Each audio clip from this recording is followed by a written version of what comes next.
My name is Julia, and this is the story of how I finally stopped begging to be seen by the people who were supposed to love me first.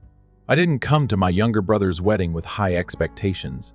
I came with a nice dress, a forced smile, and a plan to survive the day without losing my mind. The venue was absurdly beautiful, a cliffside resort in Monterey with glass-paneled ceilings and ivy climbing every corner. Perfect weather, perfect decor, and, of course, the perfect son getting married. My little brother Noah, the golden child who never did anything wrong and somehow managed to shine even in his most average moments. I pulled up in my rental car, already regretting every decision that had led me here. A man in a crisp navy suit opened the door and greeted me like I was a stranger. Maybe I was. I adjusted the satin emerald dress I'd bought just for the occasion and walked through the grand entrance, heels clicking softly against the stone floor. "Hi, I am here for the Whitaker wedding," I said to the woman behind the check-in podium. She smiled like she had Botox in her cheeks. "Your name? Julia Kane." She looked down, then paused a second too long. Her fingers skimmed the list once, then again. "Oh, you're over here." She handed me a tiny place card. "Table R. It's just outside the main reception room. You'll see signage by the coat check." I blinked. "Outside the room?" She nodded politely. "It's still part of the event space, right?" "Still part of the event space." Like a leftover chair at Thanksgiving dinner, I held the card, trying not to let my face betray how hollow it felt. My parents, Daniel and Margaret Kane, were seated at the head table. Noah's college friends had center tables under glowing chandeliers. And me? Table R, by the coats. Maybe it was a mistake. Maybe they'd added last-minute guests and had to reshuffle. I told myself all the nice lies. I had plenty to choose from. But then I saw my mother in the main hall, arranging the boutonnieres on Noah's tux, while laughing with his fiancée as if they were mother and daughter. I waited until she was done pretending to be the perfect mom, and approached her. "Can I talk to you for a second?" I asked, keeping my voice even. She turned without meeting my eyes. "Now's really not the time, Julia. It'll take a minute." With a sigh that said I was already exhausting her, she stepped aside. "I was placed at a table outside the main room," I said. "Is that right?" Her face didn't change. We had to prioritize immediate family and close friends. I looked at her. "I am immediate family," she chuckled, barely above a whisper. "Don't be dramatic. It's just a seat." Noah's fiancée, Celine, strolled over in her beaded dress, her face all soft sympathy and subtle superiority. "Hey, Jules," she said, using the nickname I hadn't heard since high school always from people who never really knew me. "Everything okay?" "Apparently I'm seated by the coat rack," I said. "Oh," she replied too quickly. "That's just logistics. You know how these things get." It wasn't personal, but it always was. I looked between them, searching for even a flicker of discomfort. I got nothing. "Well," I said, voice calm but sharp, "thanks for the warm welcome." I turned and walked away, letting their laughter trail behind me like cigarette smoke, lingering and impossible to forget. The hallway was colder, quieter. It smelled faintly of lilies and floor polish. I sat down on a low bench across from a brass sign that said overflow seating, the kind of label that makes you feel like an error in the spreadsheet. I looked at the place card again. Julia Kane. Table R probably stood for rejected. I wasn't angry in the explosive, throw wine kind of way. It was quieter, duller, like a bruise that had never fully healed. A soft voice interrupted my spiral. "Jules?" I turned. It was Noah. For a moment, I just stared at him. He looked good, confident, and completely unaware. "You okay?" he asked. "Should I be?" I raised the card. "Guess who's not invited inside the main hall?" He blinked. "Wait, what? You're not?" "No," I cut in. "I'm not." He scratched the back of his neck. "I didn't handle the seating chart. Celine's planner did all that. I didn't realize." "It's fine," I said quickly, because it was easier than watching him fumble for excuses. But it wasn't, and he knew it. "You look great, though," he said. "Seriously. That dress suits you." I didn't answer. "Listen," he said, stepping closer, lowering his voice like this was some conspiracy. "Don't let it get to you. You know how Mom gets. She wanted everything perfect. And I guess that meant excluding the daughter who never fit the family mold. I looked up at him and smiled a smile so hollow it echoed. Of course. Wouldn't want to ruin her masterpiece. He didn't know what to say. That was always the problem with Noah. He was good at playing Switzerland. Neutral, safe. But when people play neutral long enough, they become complicit in every decision they don't fight. He offered a soft, almost guilty smile, then left. I sat there for another 10 minutes, just listening. The muffled sound of glasses clinking, laughter echoing from inside the hall, and the wedding DJ warming up with something upbeat and expensive. I could have sat there all night, faked a smile when the photographer made their rounds, posted a story with the caption family, like everyone else. But something inside me had snapped, and it wasn't anger that made me stand up, it was clarity. This wasn't new. This wasn't some one-off mistake. It was just the most recent, most obvious example of what I'd always known deep down. I was never really part of the picture. I was just someone they kept around in the background until I started asking to be seen, and people don't like it when ghosts speak up. I grabbed my clutch, took one last look at the main hall, and walked toward the staff exit at the back of the resort. I passed by a row of framed photos on the wall, previous weddings, happy couples, families laughing under the same ceiling. I wasn't allowed to sit beneath.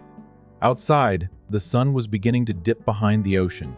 The air was cooler, saltier, cleaner. I didn't have a plan yet, but I knew this. I wasn't going to be anyone's shadow anymore. Not Noah's. Not my mother's. Not anyone's. And if they thought seating me near the coat rack would keep me quiet, they had no idea what was coming. I didn't leave the resort that night. I wanted to. God, I wanted to.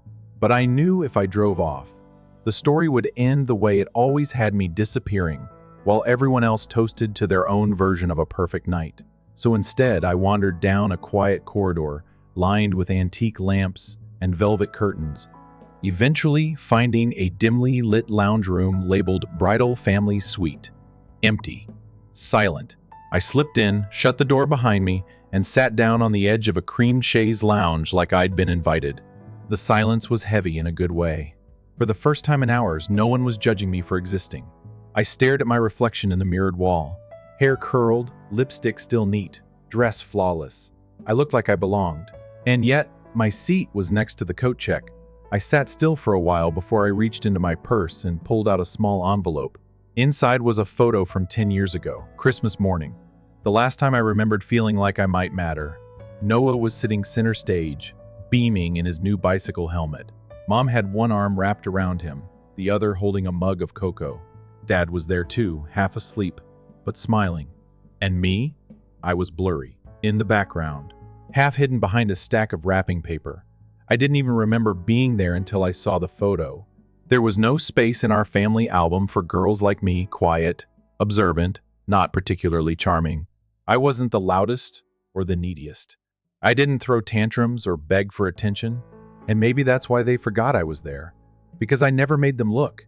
But tonight had made me realize something else. Being quiet wasn't noble. It just made me easier to ignore. A soft knock at the door pulled me back to the present. Julia? It was Grace, Noah's godmother. Not quite family, but close enough to get an inside table. She peeked her head in, her pearl earrings swinging gently. Everyone's been asking where you went. Really? I said, not moving. Everyone? She gave a sheepish smile and stepped inside. Okay, maybe not everyone, but I noticed. I nodded. She sat across from me, smoothing the skirt of her pale pink gown. I saw your name on the seating chart, she said quietly. By the hallway. I shrugged, forcing a smile. Guess I didn't make the cut. Grace's lips pressed together, and for a moment I thought she might cry. But instead, she reached into her clutch and handed me something. A folded letter.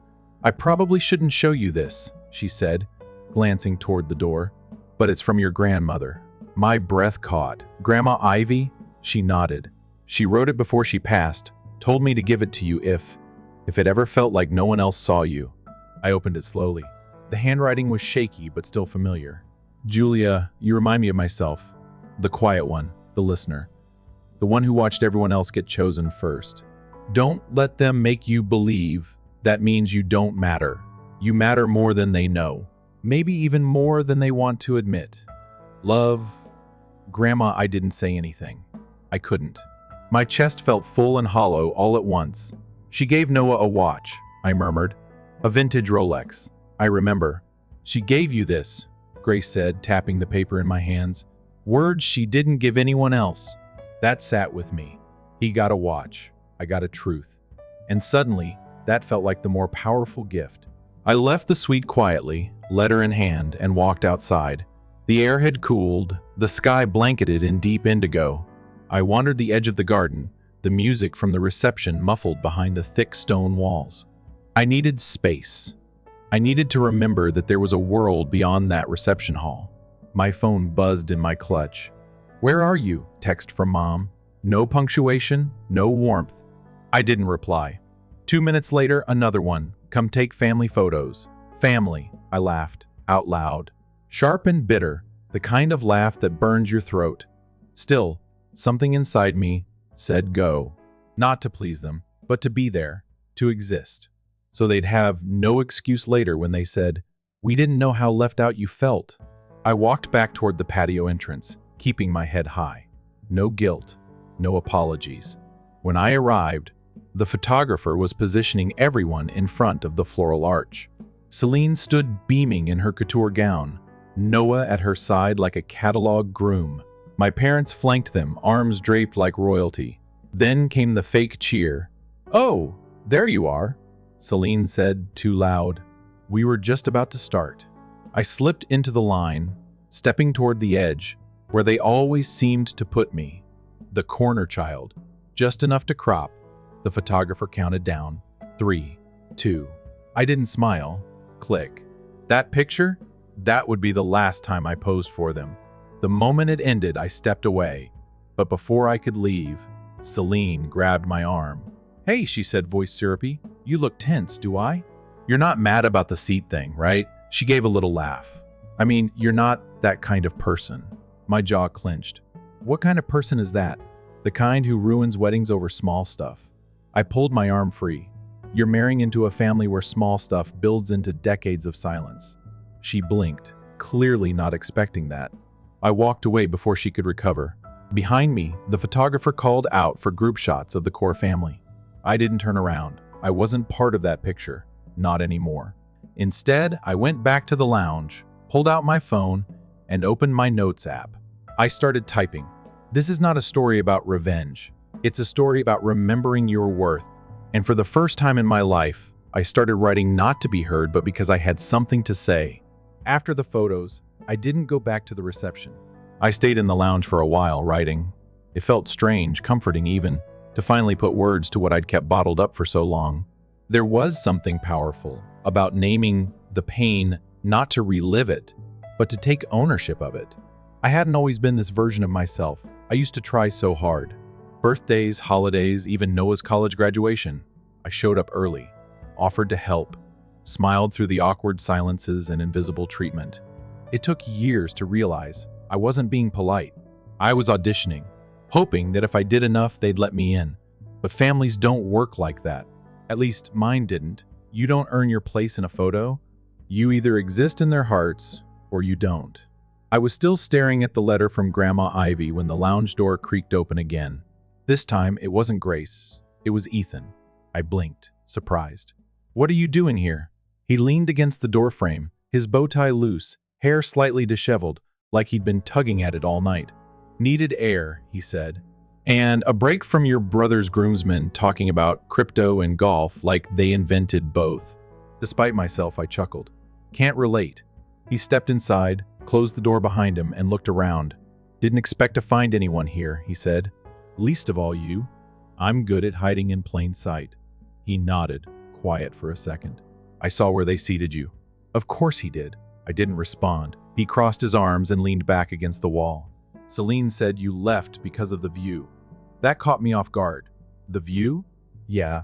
Said you wanted to watch the ocean instead of being stuck inside. I scoffed. That woman could turn a punch in the face into a poetry quote. He smiled. She's gifted that way. His tone dropped on that last part, and I caught something in his voice, hesitation. Worry, maybe? You okay? I asked. He glanced at me, then looked away. I don't know. I didn't push. Ethan sat down across from me and looked at his hands. fingers twitching like he was working through something he hadn't quite figured out. "You've known Celine longer than I have," he said finally. "Barely. Just long enough to know she always lands on her feet, especially if someone else's shoulders are underneath." He gave a short laugh. "That sounds about right." Then he went quiet. I studied him. This wasn't a guy having cold feet. This was a guy who'd seen something he couldn't unsee. "You ever get the feeling," he said slowly, "that everyone around you is playing a part and you're the only one not reading the same script?" "Every day," I said, "especially today." He nodded. Then he pulled out his phone. "I wasn't going to show you this," he said, "but I don't know who else to talk to." He handed it to me. It was a text thread between Celine and someone saved as Chloe's stylist. The most recent message from Celine read, "As long as he stays clueless, I've got time to lock things in. 2 years, tops." Then his parents' trust opens up, and I'm golden. I kept scrolling. More texts. More manipulation masked as planning. Strategy dressed up as love. You think he suspects anything? Not a clue. He still thinks I'm just stressed about the wedding. Men are so easy when you cry at the right moment. I handed the phone back, careful not to let my expression twist too far. He stared at it. I proposed to her because I thought she saw me. Not my last name, not my parents' money, just me. I didn't say, "You were wrong." He already knew that. "I'm sorry," I said instead. "Yeah," he muttered. "Me too." He stood up, stuffing the phone into his pocket. "I don't know what I'm going to do yet, but I can't go back out there like nothing happened." He looked at me again, softer this time. "Whatever they've made you feel all these years, it's not a reflection of you, it's them. And it's wrong." I swallowed hard. "Thanks," I said. But I stopped waiting for them to change a long time ago. He nodded and walked toward the door, then paused. "Julia? Yeah? If you ever write about this night, just don't leave out the part where you look the best out of everyone." I grinned. "I won't." When he left, the silence returned. But this time, it didn't feel so heavy. It felt earned. Later that night, I stepped out onto the upper balcony, where the ocean wind could reach my skin. Below, the reception was still in full swing, fairy lights glowing, music playing, glasses clinking. But the longer I watched, the more it felt like watching actors from backstage. The kind of show where I didn't even want a ticket anymore. That's when I saw her. My mother. She was outside now too, alone by the garden steps, a glass of wine in one hand, staring at the sky like it might explain everything she never could. I considered walking away, but I didn't.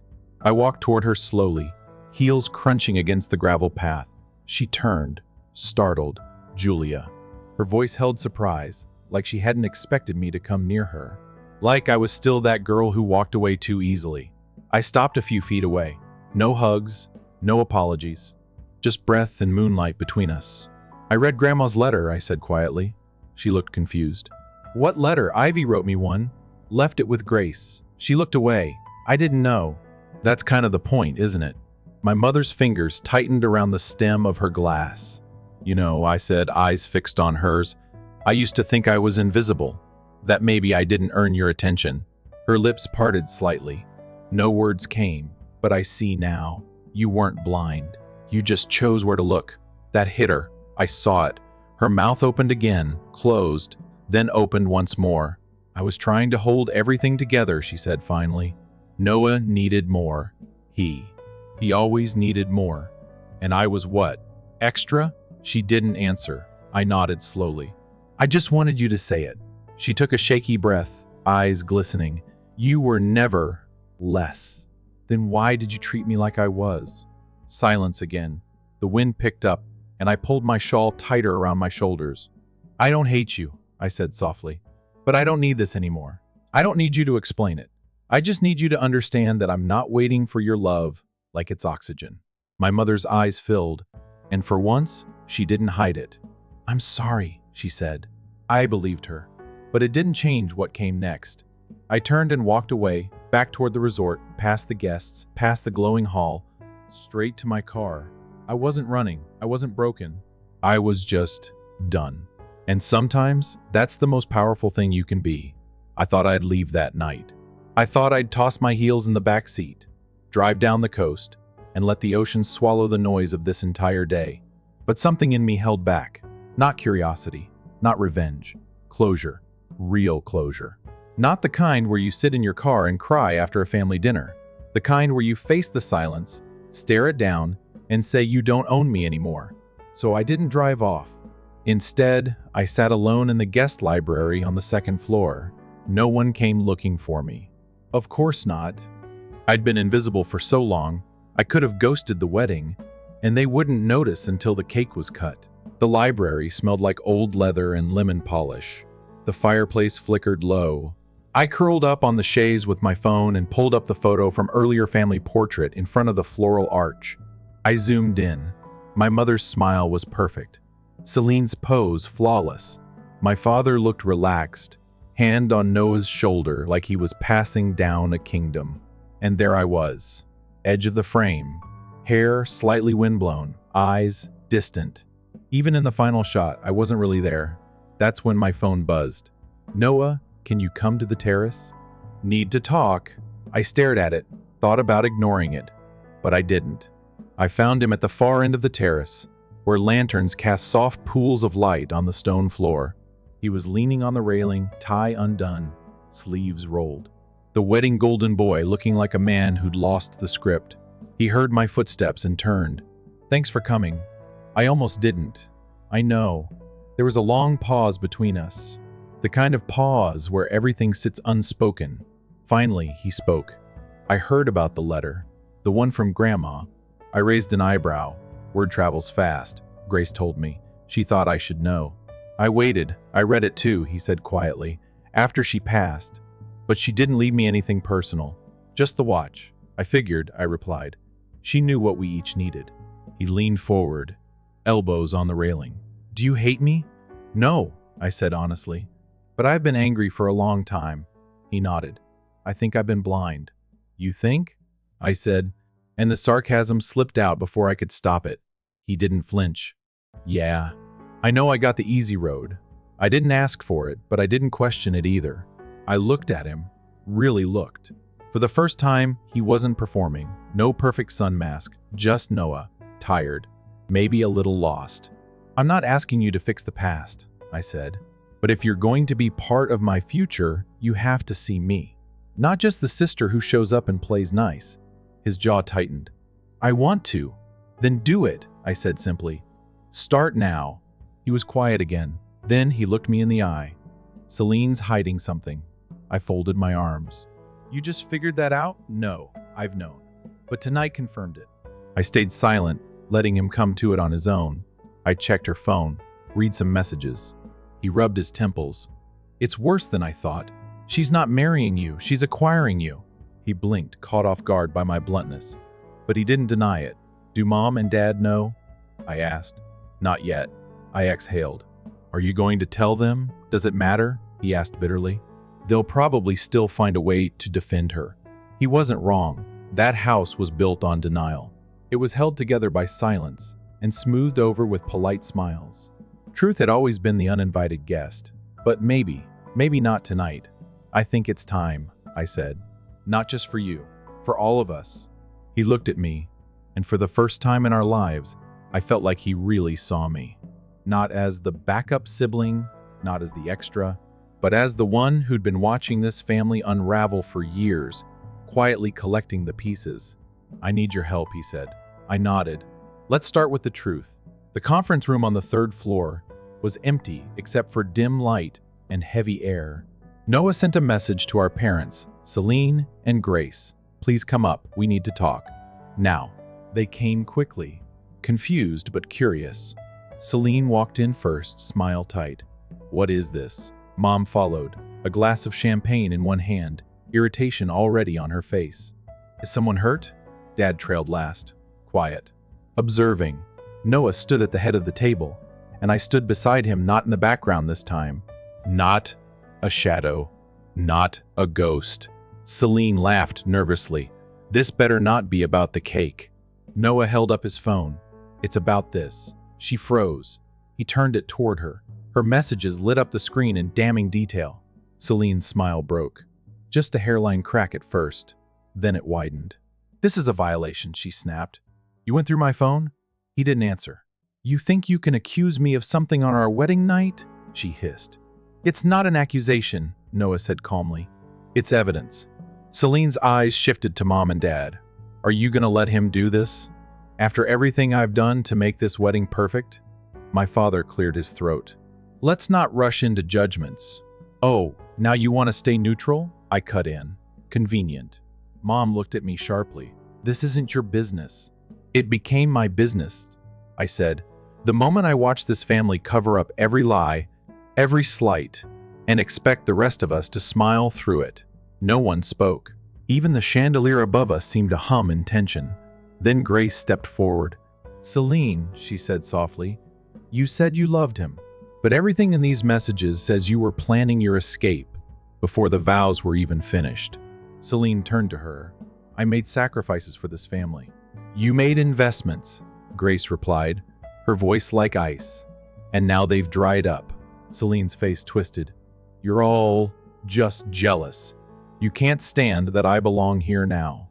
I stepped forward. You never belonged here. You just knew how to pretend. That was when Celine lost it. You don't get to say that, she shouted, pointing at me. You're nothing. You've always been nothing. They only let you stay close because they felt sorry for you. No one moved, not Dad, not Mom, not even Noah. That silence told me everything. And finally, my mother spoke. No, Celine, she said, her voice quieter than I'd ever heard. She's not nothing. We just treated her like she was. The room went still. My father closed his eyes, took a slow breath, then looked at me. I'm sorry, Julia. 3 words, years late, but real. And in that moment, I realized something important. Closure doesn't come when they apologize. It comes when you stop needing them to. Still, I nodded. Thank you. Noah looked at Celine one last time. The marriage ends tonight. She stared at him, fury in her eyes. You'll regret this. Maybe, he said, but at least it'll be my regret. Not yours, dressed up in white. Celine grabbed her purse and stormed out. Her heels echoed like punctuation marks on a story she thought she controlled. She didn't look back, and I didn't feel bad. This wasn't revenge. It was revelation, and the truth was finally louder than the silence. After Celine stormed out, no one spoke. It was like the whole room had been knocked breathless. The only sound was the soft hum of the ceiling vent, and the echo of her heels still ringing in our ears. I could feel the shift, the moment when something big falls apart, and no one knows what to do with the pieces. Noah stood frozen at the head of the table, still holding his phone like it might burst into flames. Mom was seated now, her champagne glass abandoned on the floor, hands folded tight in her lap. She looked small. For the first time in my life, I saw her as someone unsure, not the woman who always had a correction ready or a smile too polished to be real. My father sat beside her, leaning forward, elbows on his knees, face buried in his hands. He hadn't said another word since his apology. I didn't need him to. Some part of me had always waited for that moment, for the whole fantasy to collapse. I used to think if they saw the truth, something would finally change. And now that they had, I just felt tired. Grace was the first to move. She walked over to Noah and placed a gentle hand on his shoulder. You did the right thing, she said. He nodded, barely. Then he looked at me. I don't know what happens next, he said quietly. You breathe, I told him. That's the first thing. He gave a short, dry laugh. Right.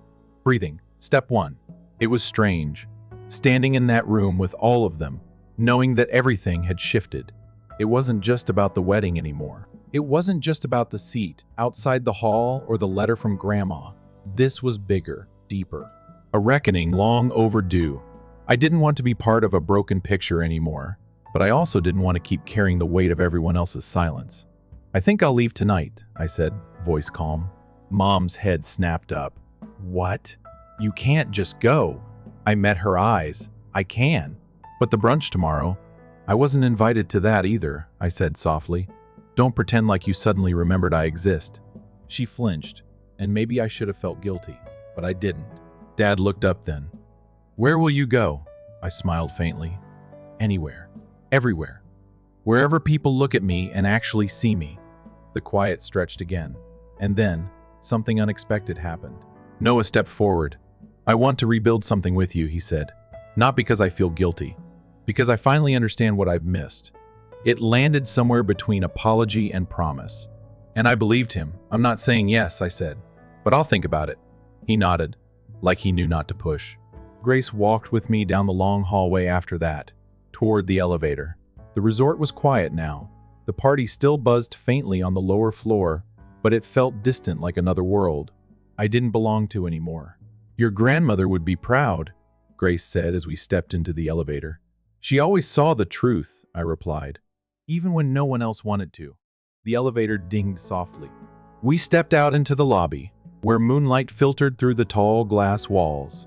Outside, the ocean shimmered dark and calm, as if it had been listening the whole time. I turned to Grace. Thank you. She smiled gently. You don't need to thank me. You just needed someone to remember your name. That stuck with me. I drove that night. No music. Just the rhythm of tires on pavement and the soft whisper of coastal wind through the cracks in the window. I didn't cry. I didn't scream. I just drove. Past the cliffs. Past the exit signs. Past the version of myself who might have stayed behind and smiled through clenched teeth. I arrived at a small bed and breakfast just past Carmel. Booked a last-minute room with a sea view. Nothing fancy, just a warm quilt and the sound of waves crashing in the distance. For once, I didn't feel like a supporting character in someone else's life. That night, I took out Grandma Ivy's letter again. Read it slow. Then I folded it carefully, slid it into my journal, and wrote underneath it, Day 1. Not of starting over, of starting true. The next morning, I woke to soft light and the smell of salt air. No champagne toasts. No curated playlists. No fake smiles. Just me, barefoot on a wooden deck, holding a mug of coffee and watching the waves roll in. My phone buzzed once. Mom. I didn't pick up. Buzzed again. Voicemail. I let it go, not out of spite.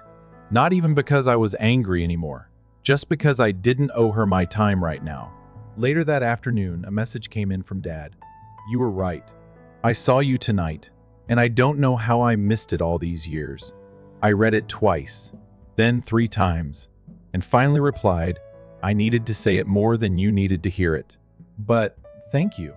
I set my phone down, took a walk along the sand, let the water touch my ankles, watched kids build castles and dogs chase gulls. I thought about how many versions of myself I'd been. The good daughter, the polite sister, the peacemaker, the extra seat filler, the uninvited. But this new version? She didn't wait for permission to exist. She didn't shrink to make others more comfortable. And she didn't stay quiet just to keep the peace. That evening, I opened my laptop and started writing again. Not about the wedding, not yet, but about truth, about legacy, about what it means to be unseen, and what happens when you finally stop accepting it. I didn't know where the words would take me, but I knew one thing: they were mine. And for once, that was enough. It's been 3 weeks since the wedding, 3 weeks since I left that resort, and never looked back, not because I wanted to hurt anyone, but because I needed to stop hurting myself. I didn't make a grand announcement, no dramatic goodbye, no social media post with a poetic caption. I just quietly stepped out of a story I was never really written into. And for the first time in my life, I didn't feel like I had to explain it. I stayed in Carmel for a few days, walked the shoreline every morning, took naps in the sun, ate meals slowly, just for myself. There was a stillness there, a kind of peace I hadn't realized I was starving for. No one asked me what I could do for them. No one tried to place me in the background. It was just me, and that was finally enough. One morning, I found a small bookstore tucked into a corner of a weathered alley. The owner had silver hair and kind eyes, and she didn't ask me what I was looking for. She just pointed me toward the back and said, "You'll know it when you see it." She was right.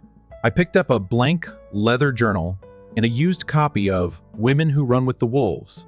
Both felt like they were waiting for me. I spent that afternoon at a cafe, sipping lavender tea and writing. Not about the wedding, at least not directly. More like echoes of it. Fragments. Memories that had been too heavy to hold before now drifted onto the page, like they'd been waiting for permission to land. I didn't write to be understood anymore. I wrote to understand myself. That was new. That was mine. A week later, I got another message from Mom. I know I don't deserve another chance, but I want one. Just me and you. Coffee? No expectations. I stared at it for a long time, not angry, not moved, just unsure. I didn't reply right away. I waited 3 days. Then I sent, "Okay, 1 coffee. That's all." We met at a quiet cafe near my apartment. Neutral ground. I arrived first and chose a table by the window, not hidden, not tucked away. I wasn't shrinking anymore. When she walked in, I saw her scan the room, almost nervous. She spotted me, hesitated, then walked over with a cautious smile. She looked different, tired in a way that wasn't just physical. Like she'd been carrying too much, too long, and only just noticed the weight. "Hi, Julia. Hi." She sat across from me and didn't reach for a hug. I appreciated that. For a while, neither of us said anything. The waitress brought coffee, and we sipped in silence, like two strangers trying to remember who they used to be. Finally, she spoke. "I read the letter. The one from Mom. Grace let me see it." I nodded but didn't respond. "I thought I was doing the right thing," she said, favoring the child who needed more. But maybe I just needed someone to need me. That landed heavier than I expected. "I didn't need you less," I said. "I just learned not to show it." She swallowed hard. "I know that now." We sat in that truth for a long moment. "I'm not asking for a clean slate," she added. "I just want you to know I see you now. Really see you." I nodded again, slower this time. "I'm not angry anymore." She blinked. "You're not?" "No, but I'm not empty either. I have boundaries now. I have a life that doesn't orbit around yours." She looked down at her cup and gave the smallest smile. "Good, I'm glad." We didn't solve everything over that coffee, but we didn't pretend either. That, to me, felt like a start, not a reset. Just a new page. Later that night, I got a text from Noah, booked therapy. First session this Friday. "About time, right?" I laughed. Then I replied, "Proud of you. Let me know how it goes." We were building something now, not out of guilt, not out of duty, but out of choice. Funny how something real can finally grow when you stop forcing it. One morning, I found the old family photo again, the one from Christmas when I was 16. Ellie's dress. Mom's hand on her shoulder. Me, barely visible behind the tree. I stared at it a long time. Then I pulled out a pen and wrote one sentence on the back. "I don't need to be in the frame to know I was there." Then I put it back in the box, not to forget, just to remind myself how far I'd come. That night, I lit a candle on the windowsill, let the flame flicker, and thought of Grandma Ivy. I wish she could see me now. But then again, maybe she always had. She'd seen something in me when I was still learning how to see it in myself. Maybe that's what real love looks like. I spent the next few weeks finishing my journal. The final page read, "This is not a revenge story. It's a remembering story of who I was before they taught me to forget, of what it means to leave the table without begging for a seat. I didn't walk away to punish them. I walked away to come home to myself." And with that, I closed the cover, set the book on my shelf, and finally felt whole. Somewhere along the way, I stopped hoping they'd rewrite the past. I started writing my own future instead. I learned that walking away isn't giving up. It's choosing peace over performance. It's recognizing when a place, a role, a relationship no longer fits and letting it go before it erases you completely. I used to think being invisible was the worst thing. Now I know being unseen in plain sight is worse. But being seen first by yourself, then by the right people, that's everything. And if I have one thing to say to anyone reading this, it's this. You're not too much. You're not too sensitive. You're not hard to love. You're just in the wrong room. And the second you stop apologizing for taking up space, the right doors will start to open. Mine did. Not all at once, not with fireworks, but with the quiet, steady kind of power that builds when you stop asking for permission to be real. So this is where my story pauses, not because it ends, but because it finally begins. With no more shadows, no more silence, just me, exactly as I am. Story 2. I came home to my tiny apartment in Seattle, fatigued from a family get-together that lasted for a whole weekend. Until I accessed my banking app to transfer funds for the power bill, everything appeared to be as usual. The number on the screen made my eyes become hazy. $83.52. I made 3 checks. However, I was positive it wasn't a malfunction or the trickery of my weary eyes. I had more over $9,000 in that account only 2 days earlier. I could feel my body losing blood. My heart thumped as if someone with trembling hands were banging from within my chest. I phoned the bank right away. The representative said that the transactions were made from a device that had previously been logged in with the same IP address as a personal computer after asking a few security questions. We recently had our largest family get-together of the year at my mom's house, so I got up, got my keys, and went right back there. I was still unable to get the pictures of everyone smiling and hugging out of my head. But a few hours later, I was standing there once more, reaching into the cabinet for a drink of water in the old kitchen where I grew up. My heart continues to pound from astonishment. You've already returned? My sister.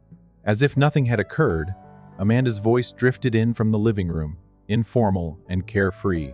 With her legs crossed and a glass of red wine in her hand, she sat on the couch. She had not the least bit of worry on her face. I just looked at my account. I made an effort to speak steadily, but my throat's constriction betrayed me. My brother-in-law, Nathan, came out of the kitchen with a can of Coke. With a half-dismissive, half-amused expression, he leaned against the refrigerator.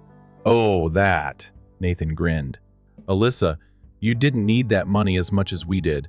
I felt like I was slapped across the face by it. Stunned and unable to utter a word, I froze. Amanda shrugged, as if I was exaggerating, and laughed quietly. "Stop being so dramatic," she advised. "You're doing a fantastic job. No children, no debt. You're by yourself." I looked at my mother. Her face was as composed as ever as she knitted while seated in the corner. "Mom, were you aware of this?" She sighed without raising her gaze. She spoke softly, as if I had just complained about the soup's excessive saltiness. "You're so sensitive all the time. You possess more.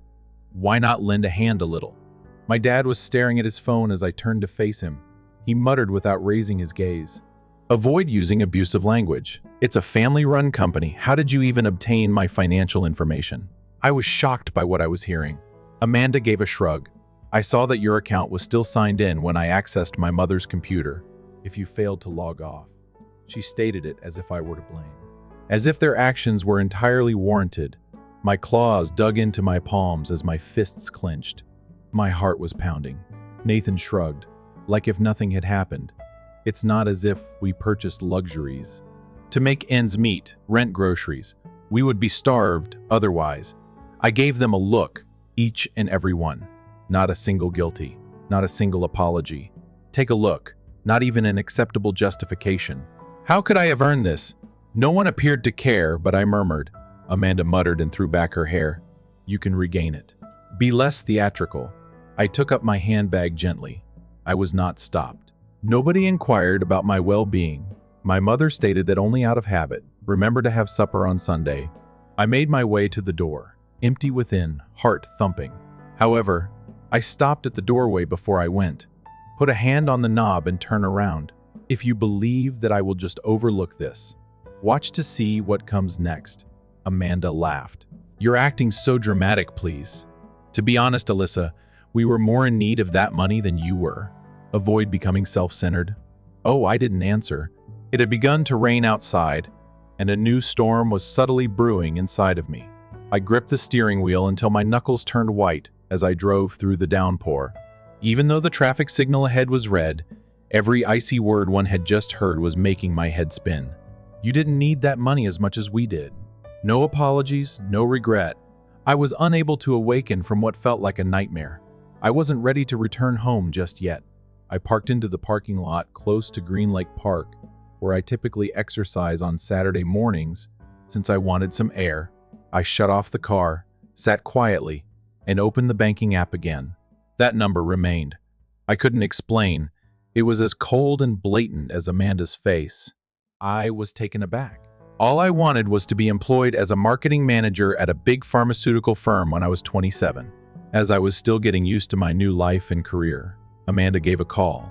"Hello, my phone died. Are you able to find me any money?" I didn't hesitate. I thought they were family. Next up was Nathan, who had been out of work for about 6 months. "Till I find anything, I only need a few hundred to get by." "Oh," he said. 1 year for Haley's birthday, I kept quiet. I received a suggested gift list from Amanda. The least expensive item cost more than $200. When my mother phoned, I wanted to say no, but her voice was pleasant. Nothing is being given to your niece. She is ecstatic. We're not as fortunate as you are. Suddenly, I was the first person they called for financial difficulties. Amanda received a new vehicle. A portion of the down payment came from me. Nathan misplaced his wallet. That evening, I sent money. Mom has a past due power bill. Each time, I took money out of savings. You're the most stable member of the family, was all they said. At no time did they inquire, how are you doing? Never paused to reflect. There were times when I waited to buy items for myself, skipped trips, or counted every penny. I declined a trip with my closest buddy a few months ago because I needed the money to pay Nathan's rent. Amanda. I now see that what they said was not appreciation, but rather a praise. It was an implicit proclamation. It's your responsibility.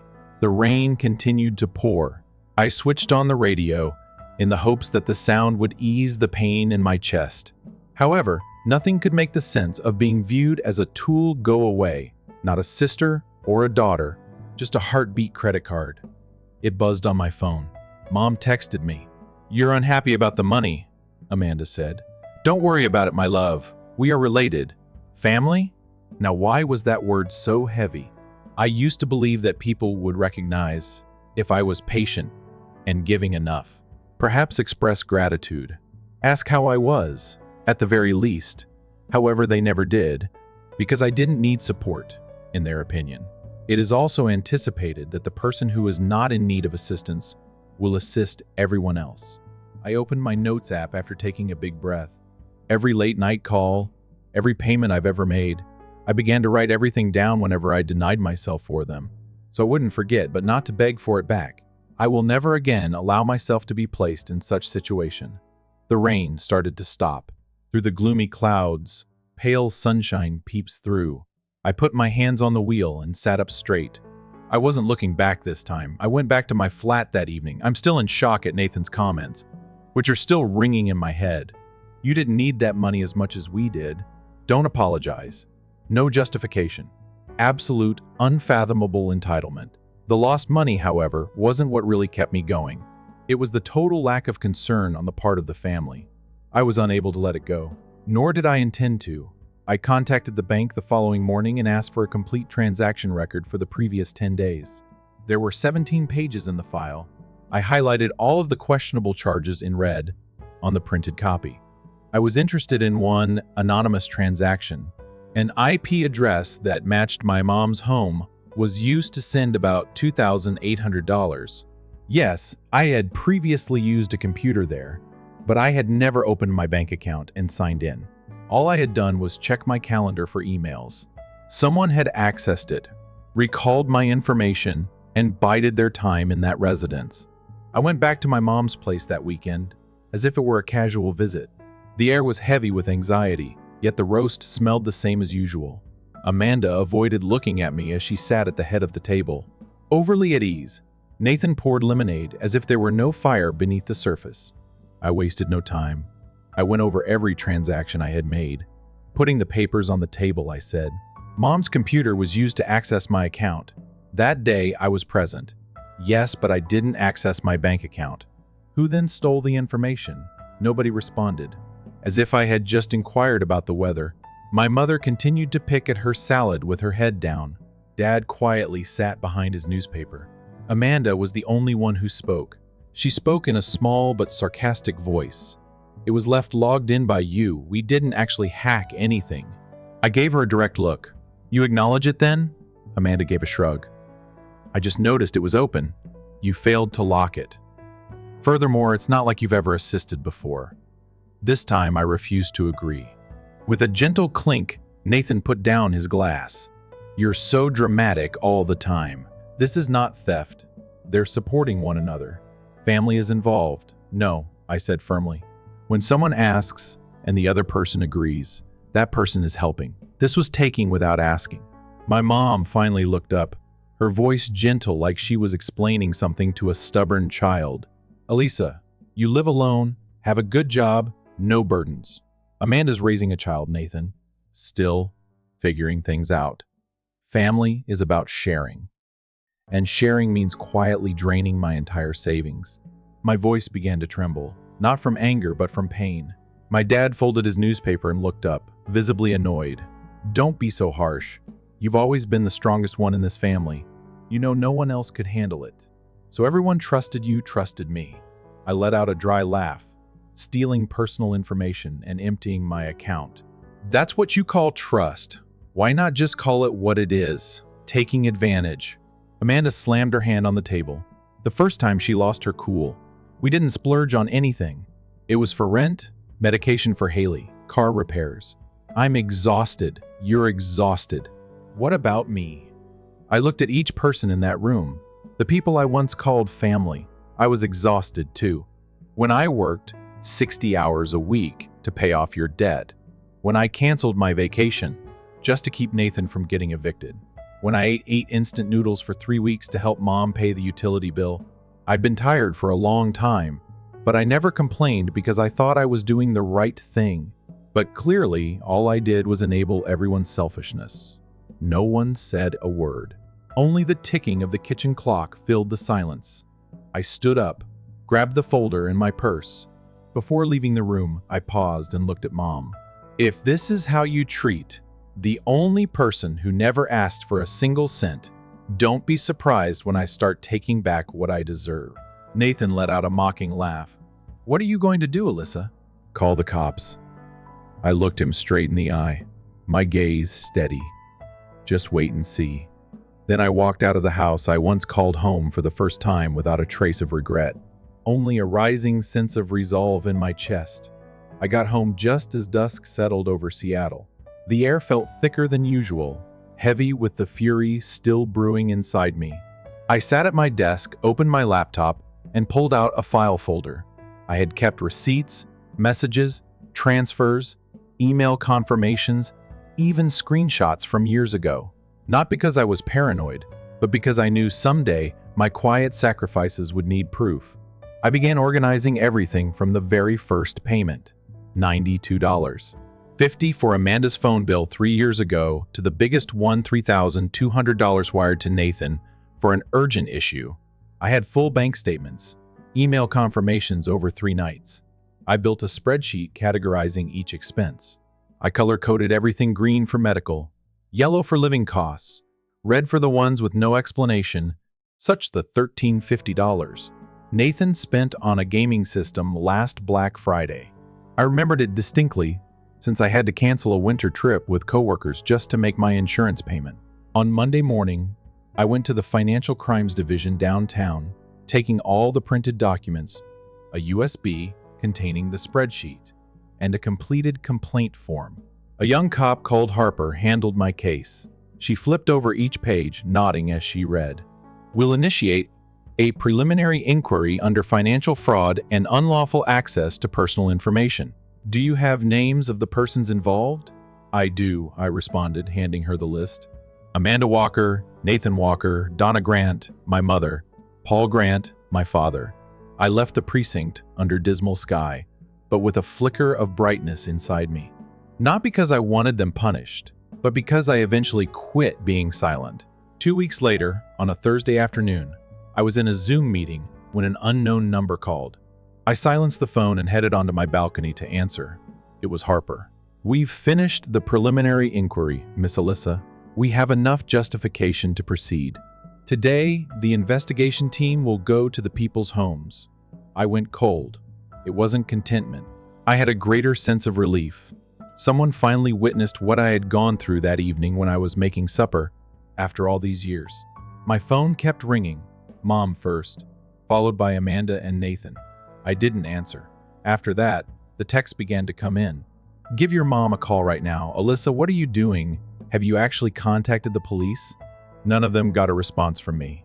One old neighbor texted me 1 hour later. "Outside Donna's residence are 3 individuals wearing coats, bearing the Financial Crimes Unit logo. They wanted to know about you too." I got to work early the next day. When I entered the elevator, coworkers gave me a few odd looks. My manager then came up to me. A local reporter called and asked us to confirm a financial probe that was connected to your name. Putting a soft touch on my shoulder, he whispered. "Although we didn't confirm anything, please let us know if you require more time." I gave a quiet smile. "It's all right, I'm acting appropriately." I saw the lights from the nearby apartments shine as I sat at my window that evening. I could still hear Amanda's remarks. "I promise that you are the sole reason this family is still alive." Yes, I'm the reason they lived. However, they never considered me a human being, just a tool, a wallet. That gadget had finally had enough. I scribbled one sentence in my journal after opening it. "The family bank is not me. My name is Alyssa." My name appeared on a page unrelated to a bill or money transfer for the first time. Freedom, a person, and only my name are all at last within grasp. As I was getting ready for work on Monday morning, I received the first message. A familiar line appeared on the screen of my phone. "Call me Mom." I didn't open it. Her voicemail arrived an hour later as I was making coffee. "Alyssa, this is going too far. You don't need to go this far, even if I am aware that there has been miscommunication. Would you kindly give me a call back?" A shiver went through me as I put down the coffee. She spoke in the same tone. Amanda wrote a lengthy text around midday that seemed soft and compassionate. "I have a frozen bank account. Haley's tuition is beyond my means. I'm at a loss on what to do. You prevail. All right. Are you content now?" That latter statement made me shudder, as though I had created the game and they were only coerced into playing it against their will. However, I was aware of the reality. I had no intention of winning. I had just finished suffering. Harper contacted the next day to provide an update. "We have verified the amount that was taken out and abused, Alyssa. Amanda's illegal transfers are now being investigated. Your parents utilized a portion of the money for unlawful mortgage payments, and Nathan is accused of taking money from an unauthorized device. This money may be recovered." Oh, I was at a loss for how to feel. I was hurt. Not because of the repercussions they were now facing, but rather because they were still baffled by how this had ever happened. Nathan phoned many times that evening. His number was blocked by me. 10 minutes or less later, an unknown email address sent it to me. "Please, Alyssa, my employment has been suspended. They are looking into my accounts. I can't let one mistake cost me everything. Is there nothing you can say to assist me?" The haughtiness, the derision, the earlier laughs, lost. Panic, barely disguised, took its place. I didn't flinch, though. My dad sent me a note on Thursday morning. I paused at just one sentence since he seldom ever reached out. The bank sent a warning about foreclosure. "We forfeit the house if we don't make the payment within 30 days. I read it repeatedly. No admission, no apology. Just a chilly declaration and a glimmer of hope that I would intervene to make it right, as usual. That night, I stood by my window and watched the streetlight spill across the glass, but I didn't respond. I recalled all the times I had to forego lunch in order to send my mother money on time. Amanda contacted me crying, so I canceled the dates. I had offered my tranquility in addition to my money. I wasn't going back this time. That weekend, I headed toward the shores of Edmonds, where, as a child, my dad and I would go fishing every summer. Nobody was aware of my whereabouts. Nobody inquired about my well-being. The same individuals who formerly referred to me as their lifeline now simply wanted to repair the harm they had created. My phone came back on in the middle of the afternoon. Mom sent a message. "Please, Alyssa, please. I'm aware that I was mistaken, but I'm not sure how I'll fare if we lose the house. Don't desert me, please." I spent a lot of time looking at the screen. My chest constricted at that message, but not because of guilt, from the knowledge that she was still considering the house rather than me. Nobody inquired about my well-being. I felt the ocean wind carry me away as I put my phone down and strolled onto the sand, my chest feeling heavy. I knew I had reached the most difficult section, the part where I was no longer expected to bear what was never mine, but also the part where they called me nasty, unappreciative, and even destructive. For the first time in years, I gazed out at the huge expanse of sea. I wasn't considering late-night calls, bills, or demands for money. I was reflecting on who I was and how I was finally beginning to feel, bit by bit. Without alerting anybody, I requested an extended leave of absence 3 weeks later. On a somber Wednesday morning, I packed everything neatly into a rental car and drove out of Seattle feeling as though I were losing the old skin of a woman who had been suffocated by unreasonably high expectations. I came to Boulder, Colorado, a little town I had visited on a business trip years before. I only had a few hours at the time to explore the downtown area and enjoy coffee at a quaint cafe with warm yellow lights and mellow jazz. However, the serenity I experienced that day stayed with me. It became the location where I decided to start over. A little studio apartment with a view of the mountains was rented by me. Large windows letting in the early light and white walls. In a matter of days, I filled vases with fresh flowers and purchased a new workstation. And I didn't have to make room for someone else's needs for the first time in years. I updated my phone number. I informed my employer that I would be working from home for an indeterminate amount of time. And oddly enough, my vitality recovered once my family started draining me. I ate consistently, slept better, and had more clarity in my head when I sat at my desk. Julian, my supervisor, phoned me 2 weeks after I had moved to Boulder. "I just looked over your updated strategic plan, Alyssa. It's excellent. Have you thought of assuming the role of West Coast Regional Coordinator?" I hesitated for a second. If I had heard those words a year ago, I probably would have declined since I still had concerns about Nathan, Mom, and Amanda. However, I gave a strong response as I glanced out the window at the sunshine gleaming through the pine trees. Julian laughed and said, "I'm ready." I anticipated that you would be the first person that sprung to mind. Elisa, congratulations. After the call was over, I brewed myself a cup of tea, wrapped myself in a knit blanket on the balcony, and allowed the wind tousle my hair. I had completed the task.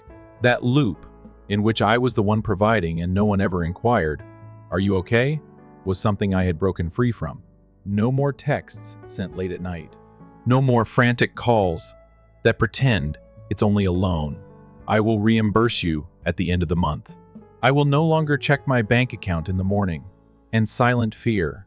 Every message I got now came from folks who genuinely cared. Old friends, coworkers, or some new people I met in Boulder yoga sessions. Nobody requested money. They only inquired as to whether you wanted to go out to dinner tonight or how you were feeling today. Not only had I gained freedom, once more I had discovered who I was. I returned to the coffee shop from years ago one day and sat at the same table near the window. The proprietor of the store could still somewhat recall me. "I take it you've been here before? You asked me about the jazz track I was playing that day, didn't you?" I chuckled. "I was that person. I presently reside here." He gestured out the window. "Many individuals get healed here." I gave a nod. It was unnecessary to say anything more. I wrote in my journal that evening. I grew up watching over a door for a family who never wanted to see me, just to remove the contents. That door is now locked, and I will keep the key to myself. There was no noise in this new existence. It was silent, but there were no applause. And that was the most opulent item I had ever possessed, in my opinion. I had no idea what lay ahead. I had no idea when Amanda would give me a call. Her voice wavered. However, I was aware of one thing. There was no turning back. I learned to love myself first, not because I didn't love them. I was watering the plants on my balcony one cool fall morning when my phone rang with a fresh email. After a few minutes of drinking my tea, I opened my email and halted at the name Melanie Carter, which I had never seen before. I placed her after a few seconds. I had only seen Melanie, Amanda's cousin-in-law, once at a few family get-togethers. A reserved girl who never spoke up and always remained in the background. I was unaware that she had my email address. It said in the subject line, "Alyssa, thank you." I opened it out of curiosity. "I doubt you have a good memory of me. I am the daughter of Grace and Melanie. One summer, Amanda asked me to watch Haley, and following Haley's birthday celebration, you took me home in your car. For years I kept quiet because I believed I had no right to speak up. However, after finding out what you did, how you got up, and how you laid up a boundary, I had no choice but to send this message." I sat still. It seemed like a plummet every time she wrote something, tumbling into my inner quiet pond. I was caught up in a similar pattern. I had to contribute more since my family always claimed I was lucky. Despite working 3 jobs, I still had to send money home for my brother and mom, as well as when I attempted to refuse. They accused me of being selfish and ungrateful. However, after listening to what you did, how you made your own decision, I had the impression that someone had illuminated a way I was unaware of. I learned from you that it's okay to say no. It's self-defense. It's about protecting what you value most. I sat in silence. A now cold teacup was encircled by hands. A couple of the golden maple leaves fell gently to the ground as the wind rustled them outside. However, something had subtly started to grow within of me. It wasn't pride. Vindication was not the case. It was the sensation of being recognized and comprehended. Melanie was not the first to make such a statement. After reading a few sentences I posted on my personal blog a few weeks prior, an old college acquaintance texted me. "I thought you were just really strong, as if you were self-sufficient. I understand now, though. Everyone thought you would be all right since you were so strong. Regardless." Since I had never begged to be heard for years, I had read that paragraph several times. I kept silent and suppressed my emotions. However, I had never learned that being compassionate does not include allowing others to transgress your boundaries. I took a seat at my desk that evening, turned on my laptop, and composed a response to Melanie. I never thought my actions would motivate someone to that extent. I appreciate your bravery in sharing. I want you to know that you're not alone, even though I know it's not easy. You're not self-centered. You're still learning how to properly appreciate yourself, and that is perfectly okay. Something suddenly became quite evident as soon as I pushed the submit button. In reality, I was redefining family from those who love unconditionally, give without expecting anything in return, and appreciate others as whole human beings. I used to believe that I had lost my family. When I drew back the curtains the following morning, sunshine streamed into the room like a kind gift. I inhaled deeply as I no longer felt something pressing down on my chest. The girl who usually stood aside and kept silent out of concern for other people's feelings, the old Alyssa, was no longer me. I was Alyssa now, and I knew when to stop talking. Who knew when to leave someone who didn't respect her? And the most exquisite aspect, somewhere, others like Melanie were finding the strength to come out of the shadows, so I wasn't alone. And all of the suffering I had to go through was worthwhile if my path helped illuminate even a little portion of theirs. I walked the cobblestone route to the neighboring park on a Sunday afternoon, when the maple trees were turning from green to gold to flaming red, leaf after leaf. While her mother rushed behind her, yelling and laughing, a young girl rode on her bike, her hair blowing in the breeze. "Go more slowly, my love." I stopped for a second, viewing them like a scene in a living painting while holding a paper cup of coffee. Something I had lost in previous years was rekindled in me by that sight, a feeling of lightness. I once believed that in order to make my family proud, I had to do all in my power. To get a good daughter title or my mother's approval, I sacrificed vacations, tiny aspirations, and a lot of money to work constantly and save every penny. However, they never paused to inquire whether I was fatigued. Did I require a listener? All they needed was my strength. And when I halted, got up, and refused, they referred to me as ungrateful. I used to worry that I would be perceived as self-centered. I was afraid of losing the blood ties I had worked so hard to maintain. But now that everything was in order, I came to a very basic realization now, that the cyclical blaming and midnight calls had stopped. It was painful. My family was not lost to me. I had recently discovered who I was, and the Alyssa I am now doesn't live for the approval of others but of herself. I began performing the small tasks that I had previously put off. I discovered how to prepare my favorite meal, risotto, which I had never had time to make. I purchased a bright red outfit that I used to believe was inappropriate for the workplace. I enrolled in a Saturday pottery class just because I felt alive when I worked with clay. I hung a huge abstract picture in the main room and rearranged my place, not because it was important. Kelly, a former coworker who had relocated to Italy, sent me a postcard one day. In nice lettering on the back, it said, "Because of you, I learned what it meant to establish limits without feeling guilty. After 20 years of dreaming but never daring to go to Rome, I finally found the confidence to do it. Thank you, Elisa." Among the little items with significant importance, I set the postcard on my desk. On my first trek in Colorado, the first picked up this stone. a leather diary with a vase of dried flowers. I continued to write in. They were all little fragments of Elisa and myself, who had died to prove themselves to others. I had given up hoping my family would comprehend. I didn't wait for my mom to send me a surprise message, or for Amanda to phone and apologize. They could look back and realize one day, or perhaps not, and that's okay, either way. I once believed that love meant clinging to someone. I now understand that loving sometimes requires letting go, allowing others and yourself to take responsibility for their own decisions. You eliminate your own boundaries when you stop trying to be so kind. You'll come to understand that those who genuinely appreciate you won't expect you to sacrifice yourself for them. One author once said, "You don't have to burn yourself to keep others warm." I can still clearly recall that phrase. I also came to the realization that sacrifice isn't the source of the hottest light when I quit burning for their aspirations.